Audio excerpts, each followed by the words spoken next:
صدر محترم مہمانان خصوصی اساتذہ اکرام اور ہم مکتب ساتھیوں، السلام علیکم۔ آپ کے ہم بچھڑے تو شاید کبھی خوابوں میں ملے، آپ کے ہم بچھڑے تو شاید کبھی خوابوں میں ملے، اس طرح سوکھے ہوئے پھول کتابوں میں ملے۔ سب سے پہلے میں اس مدرسہ کی مینجمنٹ اور ٹیچر اسٹاف کا تہہ دل سے شکریہ ادا کرتا ہوں کہ انہوں نے اس الوداعی تقریر کو منعقد کیا۔ اب میں میرے ہم جماعت ساتھیوں دہم جماعت کے لیے یہ شعر کہنا چاہتا ہوں کہ اگر یہ گھڑی الوداع کی ہے بسرنا لازمی ٹھہرا، کہ گھڑی الوداع کی ہے بسرنا لازمی ٹھہرا، فضائے داستان کو اب بدلنا لازمی ٹھہرا۔ اب ایسے بچرنا ہے گویا کل بھی ملنا ہے، لگا کر حاضری چپ کے نکلنا ہے۔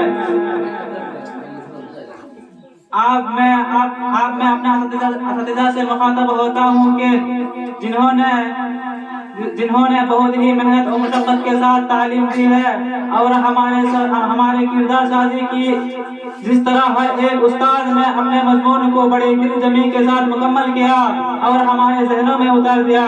قابل تعریف ہے کہ ہمارے استاد بہت ہی محبت کر کے ہم لوگوں کو پڑھایا ہے، اور اگر کبھی ہمارے استاد گھر سے نکلا ہے، اگر راستے میں کبھی بارش بھی ہو جائے، اگر راستے میں کبھی طوفان بھی آ جائے، تب بھی نہیں رکے،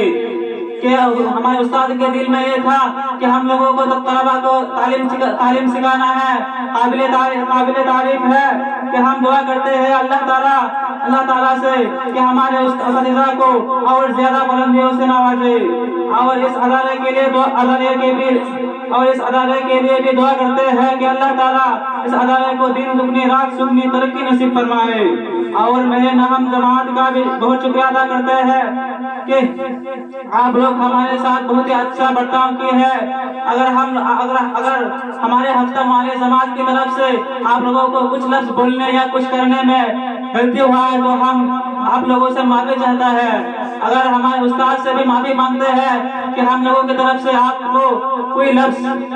غلطی کوئی کچھ بولنے یا کچھ کرنے یا کوئی بے ادبی ہونے سے اگر کوئی بے ادبی ہوا ہے تو ہم لوگوں کو معاف کر دے۔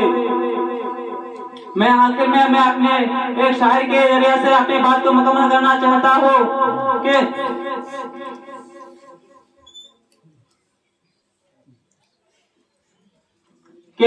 آپ کے ساتھ بتائے ہوئے پل کچھ فرشتوں جیسا تھا، کہ آپ کے ساتھ بتائے ہوئے پل کچھ فرشتوں جیسا تھا، آپ کے بعد ایک موسم بہت ہی ستائے گا۔ وآخر دعوانا